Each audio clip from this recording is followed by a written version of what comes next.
සංඛ්‍යාමය අද වලට මම කරන්න යන්නේ අලුත් කොටස. අපකිරණය.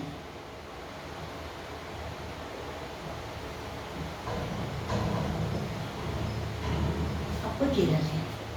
අපකිරණය කියන්නේ තවත් විදිහට කියව විචලනය. විචලනය එහෙමත් නැත්නම් විසිරීම කියන අදහසක් ගන්න පුළුවන්. දැන් පසුගිය පාඩම් වලදී අපි කතා කරපු දේවල් ඔයාලට මේ වෙනකොට මතක ඇති. ඒ වගේ පාස් පේපර්ස් ගැටලුත් මම හිතනවා බොහෝ දුරට කරලා ඇති. මේ යන්නේ අපි ඊළඟ කොටසට. ඒකට අපකිරණය කියලා කියන්නේ විසිරීම එවත් විචලනය. මම දැන් පොඩි උදාහරණයක් අරගන්නවා. මෙන්න මේ සංඛ්‍යා කාණ්ඩ දෙක මම දෙන්නවා. 1 10 14 16 12 11 15 සහ දෙවෙනි සංඛ්‍යා කාණ්ඩය 2 5 10 15 20 26 අපි උදාහරණයක් ලෙස හිතමු මේ දීලා තියෙන්නේ යම්කිසි පන්ති දෙකක උදාහරණයක් කියලා මම කිව්වේ අපි හිතමු රාජකීය විද්‍යාලයේ ගණිතාංශයේ M2 M6 කියලා ගමු. M6 පන්තියේ ළමයි 6 දෙනෙක් යම්කිසි ගැටලුවකට ලබාගත්තු ලකුණු තමයි මේ තියෙන්නේ. අපි ගමු M5 පන්තියේ ළමයි 6 දෙනෙක් තවත් තෝරගෙන අපි ඒ පන්තියෙන් තෝරගත්තු 6 දෙනෙක් ලබාගත්තු ලකුණු මේ තියෙන්නේ යම්කිසි ගැටලුවකට. ඒ ගැටලුවට අපි හිතමු ලකුණු දීලා තියෙන්නේ 30. දැන් මට අවශ්‍යයි මේ පන්ති දෙකේ ළමයි ගැන පොඩි සංසන්දනයක් කරන්න. කොහොමද ළමයි ලකුණු ලබා ගන්න කියලා. අපි ඒකට කේන්ද්‍රික ප්‍රවණතා මිනුමක් කළ මධ්‍යන්නේ උගක් වෙලාට හොයන්නේ. සාමාන්‍ය කියලා ඒකට කියනවා. එහෙමනම් M6 පන්තියේ ළමයින්ගේ මධ්‍යන්නේ හොයමු අපි x බා 1 කියලා දාමු. 10 ධන 14 ධන 16 ධන 12 ධන 11 ධන 15 බෙදීම 6. මේ ටික එකතු කරලා මට එනවා 78. බෙදීම 6. 13යි. අපි M5 පන්තියේ ළමයින්ගේ මධ්‍යන්නේ හිවත් මම x bar 2 කියන්නම් 2 ධන 5 ධන 10 ධන 15 20 26 බෙදීම 6. ඒ ටිකත් මට එකතු කළොත් එනවා 78. බෙදීම 6 13. මට මේ පන්ති දෙකේම ආවේ මධ්‍යන්නේ 13යි කියලා.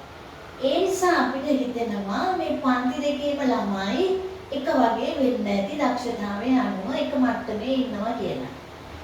හැබැයි අපි තීරණය කළේ මධ්‍යන්නේ දිහා බලලා.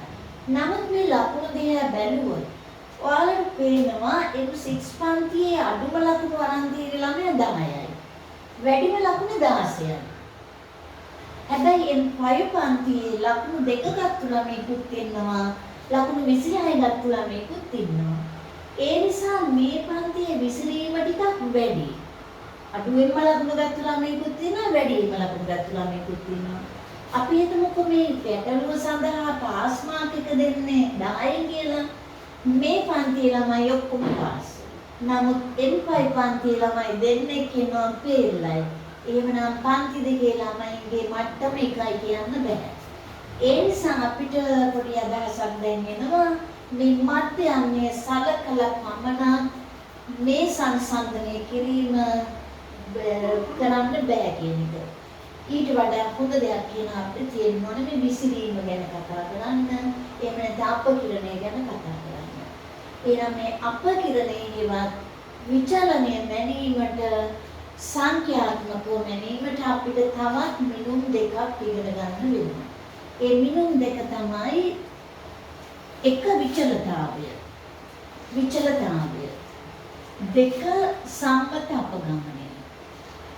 එන අපි ලියාගමු අපකිරණය මනින සංඛ්‍යාත්මක මිනුම් දෙක. එක විචලතාවය දෙක සම්මත අපගමනය.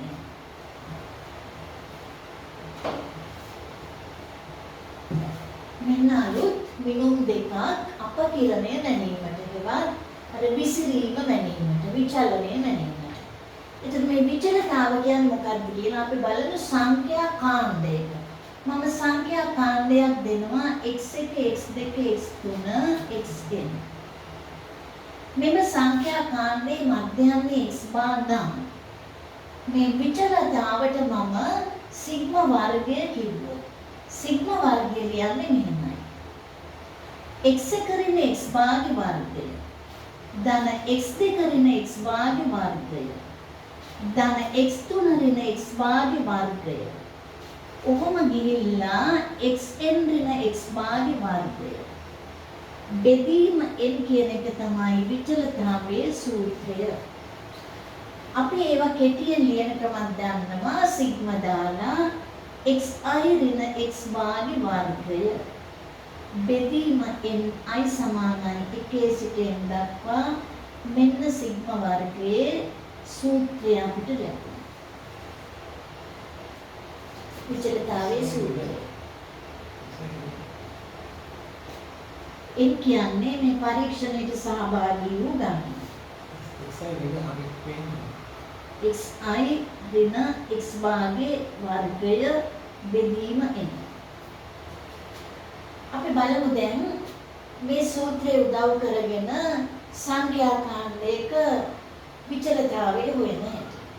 ඒ වගේම තමයි මේ විචලතාවය සහ සම්මත අපගමනය කියන දෙකේ සම්බන්ධයක් තියෙනවා. විචලතාව සිග්මා වර්ගය නම් සම්මත අපගමනය කියන්නේ සිග්මා. ඒ නිසා අපිට සුළු කිරීමේදී විචලතාවය හොයලා යාගේ වර්ගමූලය ගත්තාම සම්මත අපගමනය ලැබෙනවා. එහෙනම් අපි ගැටලුවට යමු.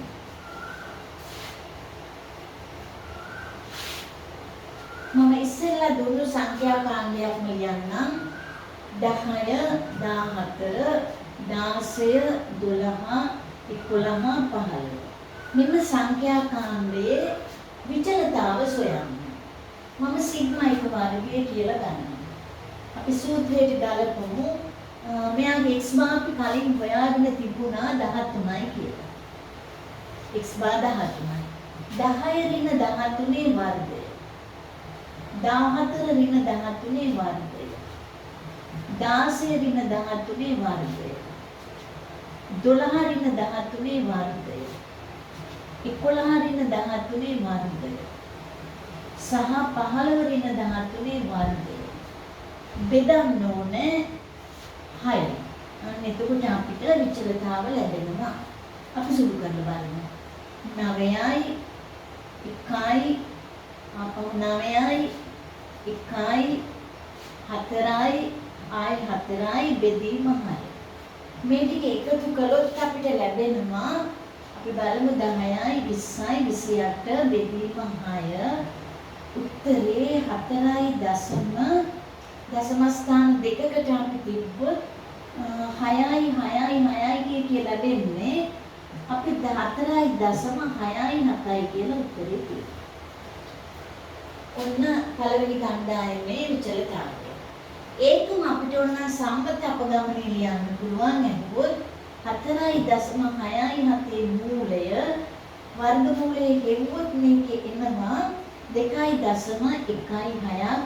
ඒකත් අපි දශම ස්ථාන දෙකකට හොයාගන්න ඕනේ. එහෙමනම් අපි බලමු දෙවෙනි සංඛ්‍යා කාණ්ඩයේ විචලතාවත් මේ සූත්‍රය භාවිත කරලා හොයන්නේ කොහොමද කියලා.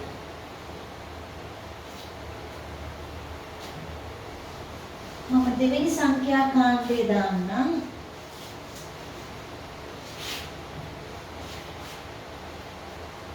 දෙක 2යි 5යි 10යි 15යි 20යි 26යි කියලා අපි දුන්නේ. ඒකෙත් x බාට නම් අපිට ලැබුණේ 13යි. දැන් මම ඒකේ විචලතාවට සිග්මා 2 වර්ගය ගන්නවා. 2 ඍණ 13 වර්ගය. 5 ඍණ 13 වර්ගය. 10 ඍණ 13 වර්ගය. 15 ඍණ 13 වර්ගය. 20 ඍණ 13 වර්ගය. සහ 26 ඍණ 13 වර්ගය බෙදීම 6 තමයි විචලතාවයේ සූත්‍රය.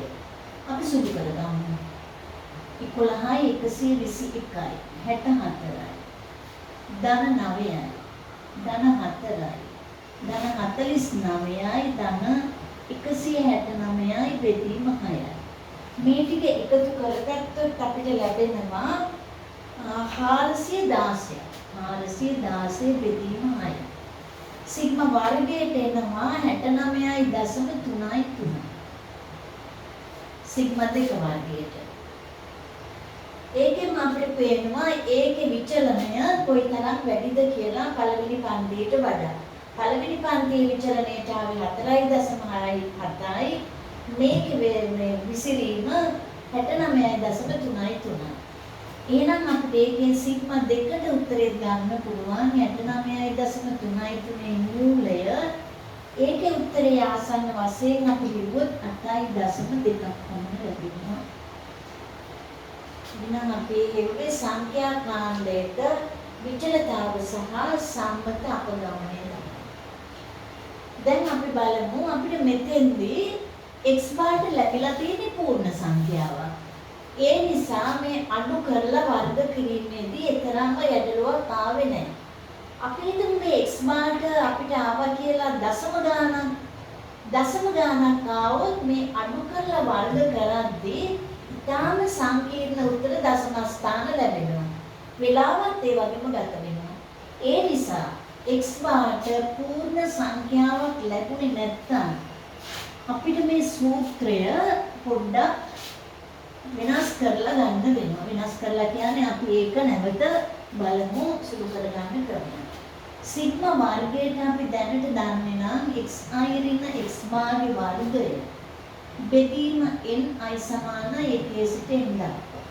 දැන් අපි දන්නවා x බාට පූර්ණ සංඛ්‍යාවක් ආවොත් මේ සූත්‍රය භාවිතා කිරීම ප්‍රශ්නයක් නැහැ.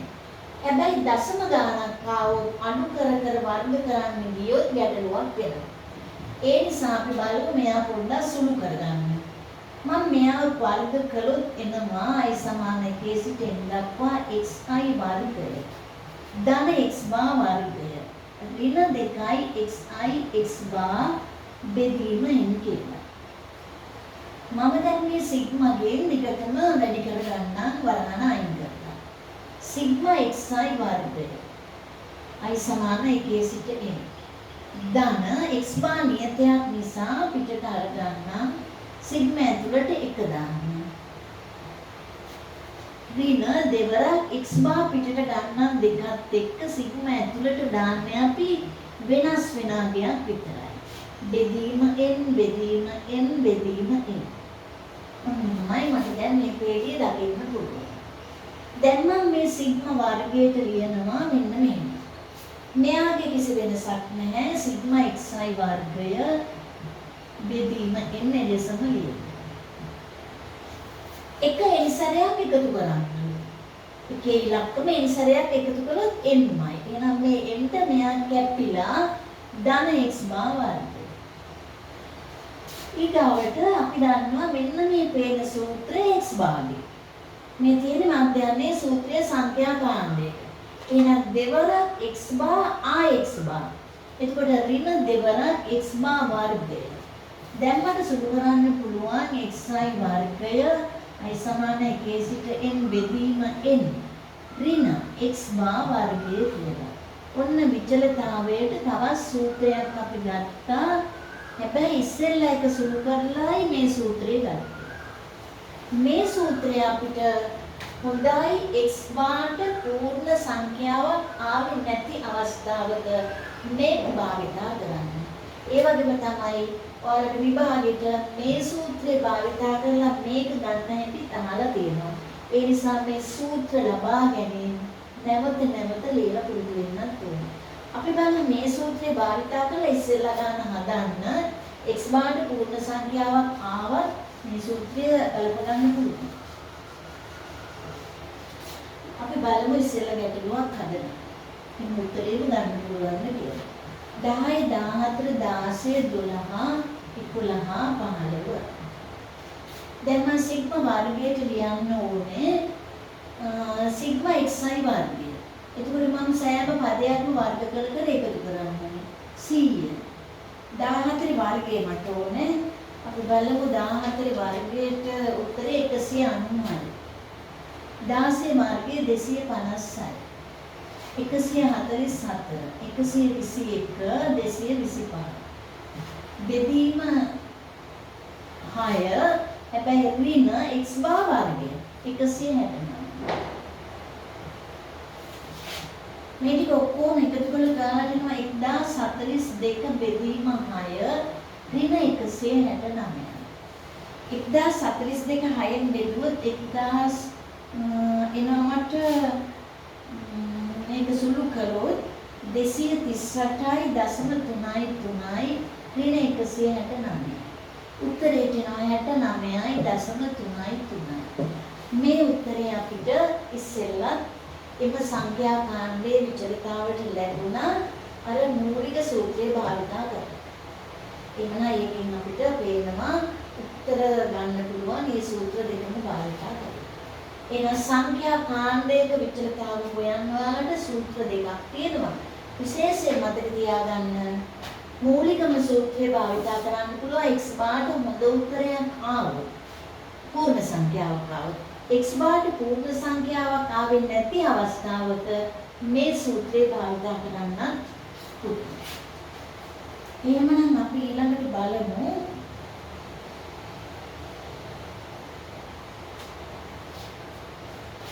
අසමහිත සංඛ්‍යාත ව්‍යාප්තියක විචලතාව සෙවීම.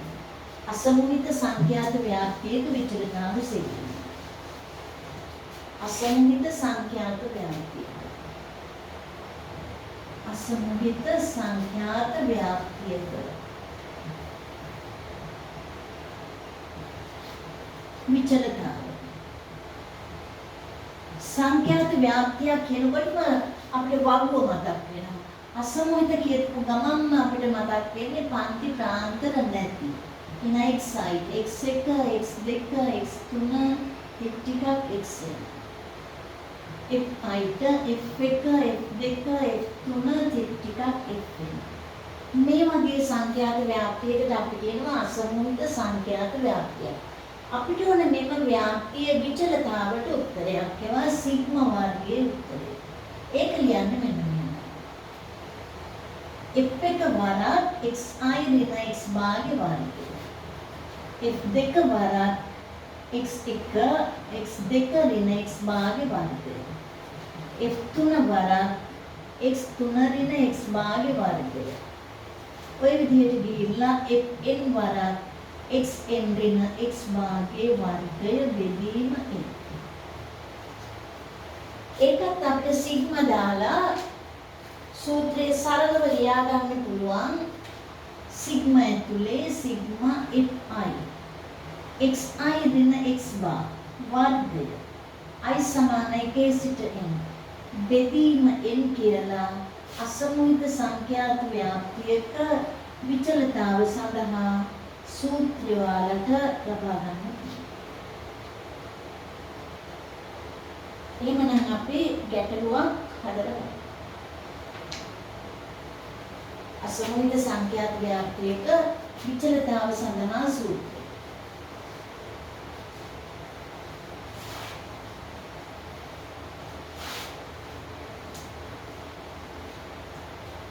එහෙනම් අපි බලමු මෙන්න මේ ව්‍යාප්තිය.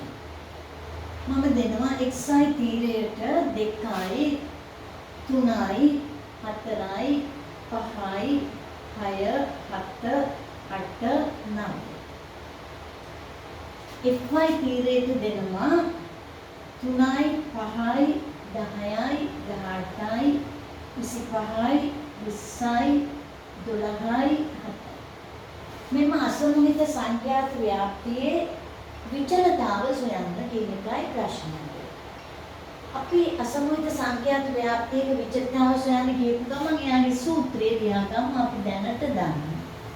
fy xi ඍණ x භාගය වර්ගය බෙදීම ni සමාන 1 සිට n දක්වා කියනවා.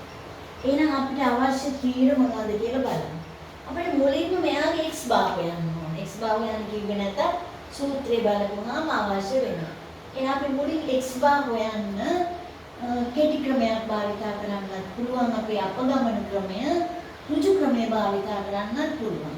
ඔයාලා මේ තියෙන සංඛ්‍යා අනුව ඍජු ක්‍රමය හෝ අපගමන ක්‍රමය තෝරගන්න. මම අපගමන ක්‍රමය තෝරගන්නවා. මම උපකල්පිත මධ්‍යයනයේට 5 තෝරගන්නවා. එතකොට මගේ x bar සමානයි a ධන සිග්මා fi di බෙදීම සිග්මා fi තමයි i සමාන 1 සිට n කියලා දෙන්නේ. ඔයාලට රුජු ක්‍රමය තෝරගන්නත් පුළුවන්. මම di වේගයට යනවා. di කියන්නේ අපගමනය. 2න් 5 අඩු කරන්න ඍණ 3 ඍණ 2 ඍණ 1 බිඳුව 1 2 3 4 කියලා ලියන්න. මට fi di ඕනේ. fi di තීරයට යමු ඍණ 9යි ඍණ 10යි ආපහු ඍණ 10 බිඳුව 25 40 36 28 කියලා ලියන්න. ඒ ටිකේ එකතු අපිට එනවා සුළු කරලා බැලුවොත් 129ක් එනවා. 129 බලමු කියලා. 5යි 11යි 19යි ඉතුරු ටික 3යි 7යි 10යි 12 ඍණ මේ ටිකක් එනවා 29. ඒ කියන්නේ 100යි. මම එහෙනම් x bar වෙන සූත්‍රයට යනවා. 5 ධන 100 බෙදීම 5 ධන 100 බෙදීම සිග්මා fi මේ තියෙන අපි එකතු කරගත්තොත් ඒ ටිකට මට 100ක් එනවා. දැන් මම මෙතන දානවා බෙදීම 100 කියලා. 5 ධන 1 උත්තරේ 6යි x bar 6යි. එහෙනම් අපි දැන් යමු අපේ ප්‍රශ්නය විචලතාව සොයන්න. විචලතාව කියන්න මට අවශ්‍යයි xi ඍණ x bar වර්ගය. එහෙමනම් x bar ආවනේ 6ක් මම ලියනවා දැන් xi ඍණ x bar වර්ගය. xi ඍණ x bar වර්ගය වේගයට යමු.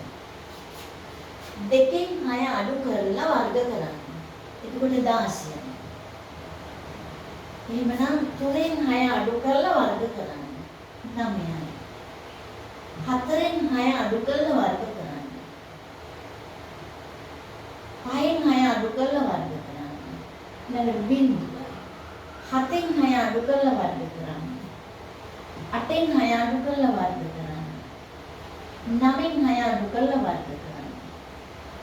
මේ ටිකේ එකතුව දැන් අපි බලමු. ඒ ටික එකතු අපිට අවශ්‍ය නැහැ. ඒක අපි වැඩි කරමු fi ගේ. fi xi ඍණ x bar ගේ වර්ගය.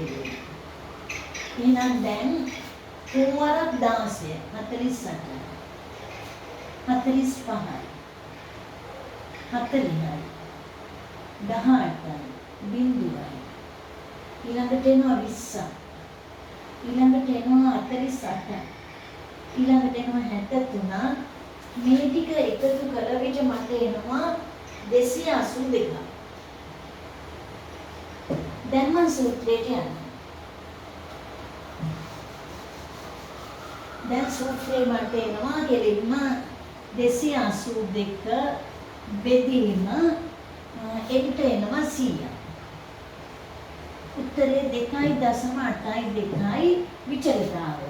සම්මත අපගමනය හොත් 2.82 මූලය අපි හොයන්න ඕනේ. ආසන්න වශයෙන් 1.68ක් උත්තරේ තියෙනවා. එහෙනම් අපි ඒ ගෙවුවේ අසමෝහිත සංඛ්‍යාත ව්‍යාප්තියක විචලතාව සහ සම්මත අපගමනය. දැන් ඔයාලට මේකෙත් අර කතාවම එනවා. x බාරට හොඳ උත්තරයක් ආවොත් දැන් මෙතන ආවේ 6යි. මට මේ පේළිය ලේසියි. හැබැයි x බාරට හොඳ උත්තරයක් ආවේ නැත්නම් අපිට දශම ගණන් වර්ග කරනකොට පොඩ්ඩක් සංකීර්ණ බවක් ලැබෙනවා. එහෙනම් අපි මේක සුළු කරලා අපි අර මුල් කොටසේ වගේ සූත්‍රය සරල කරගන්න බලමු. x බාරට හොඳ උත්තරයක් ආවේ නැත්නම් දැන් නැවත බලන්න මේක සුළු කරන විදිහ. ඒ කියන්නේ x බාරට දශම ගණන් වගේ ආවොත් අපි දැන් ලබා ගන්න සූත්‍රය තමයි භාවිත කරන්න ඕනේ. සිග්මා fy මේ වර්ග කරනවා. xi වර්ග ධන x bar වර්ග ඍණ 2යි xi x bar බෙදීමයි i සමාන 1 සිට n. ඒකෙත් අපි වරහන අයින් කරලා සිග්මාගේ වෙන වෙනම වැඩි කරගමු. සිග්මා fxi වර්ගය i සමාන 1 සිට n. x බාර් නියතයක් නිසා ධන x බාර් වර්ගය සිග්මා fy i සමාන 1 සිට n බෙදීම n. ඍණ දෙවරක් x බාර් පිටට අරන් සිග්මා fy xi බෙදීම n i සමාන 1 n. මේකත් අපි n ගෙන් බෙදමු. අපි බලමු සිග්මා fy කියන්නේ මොකක්ද? n. ඒ n ට මේ n කැපිලා දැන් අපි ඊළඟ තේරෙට යමු. සිග්මා වර්ගය සමානයි fy xi වර්ගය බෙදීම n i සමාන 1 සිට n. මේ දෙන කැපුණාම x බාර් වර්ගයක් ඉතුරු වෙනවා. ඊළඟට මෙතන මේ ඇවිත් තියෙන්නේ නැවතත් අසමෘද්ධ සංඛ්‍යාත්මක වාක්‍යයක x බාර්. එහෙනම් මෙයාගෙන් වැඩි වෙලා ඍණ 2යි x බාර් වර්ගයක් එනවා. ඍණ 2යි x බාර් වර්ගය එනවා. එයා සුළු කළොත් සිග්මා fy xi වර්ගය යට m ඍණ x බාර් වර්ගයක් අපිට සූත්‍රයේ විදිහට එනවා. ඒක ඔයාලා මතක තියාගන්න ඕන x බාර්ට හොඳ උත්තරයක් ආවේ නැත්තම් දශම ගණන් ආවොත් මේ සූත්‍රය හොඳයි කියලා. අපිට ඕනම් පුළුවන් මේ ගැටලුවත් ඒ විදිහට හදලා බලලා උත්තරේ නිවැරදිද කියලා තෝරගන්න.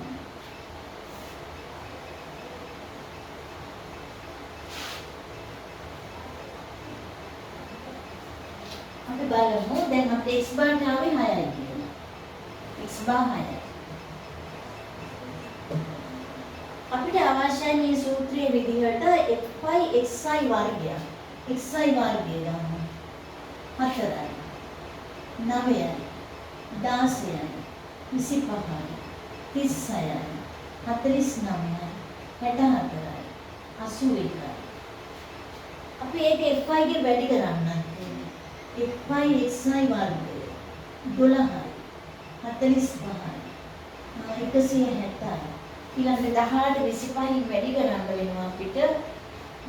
18 25න් වැඩි කළොත් එනවා fy ට 18යි 25යි 450. ඊළඟට අපිට එනවා මේ දෙන වැඩි කළොත් 900යි. ඊළඟට 980ක් වෙනවා. ඊළඟට 768ක් වෙනවා. 567ක්. මේ ටික එකතු කළ විට 3782යි. දැන් මම සූත්‍රයට ගලපනවා.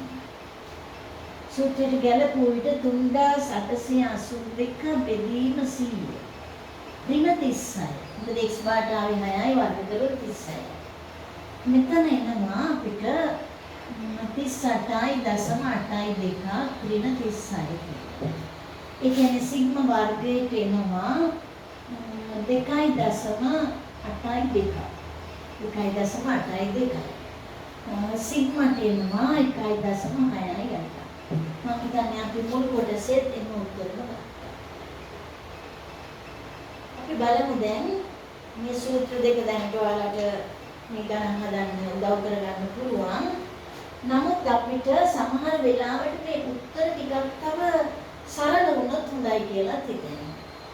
එහෙමනම් අපි බලමු මේ අපගමන ක්‍රමයෙන් උදව් කරගෙන අපි අපගමන ක්‍රමයෙන් නම් ලබන සතිය කරමු. දැනට ඕගොල්ලෝ මේක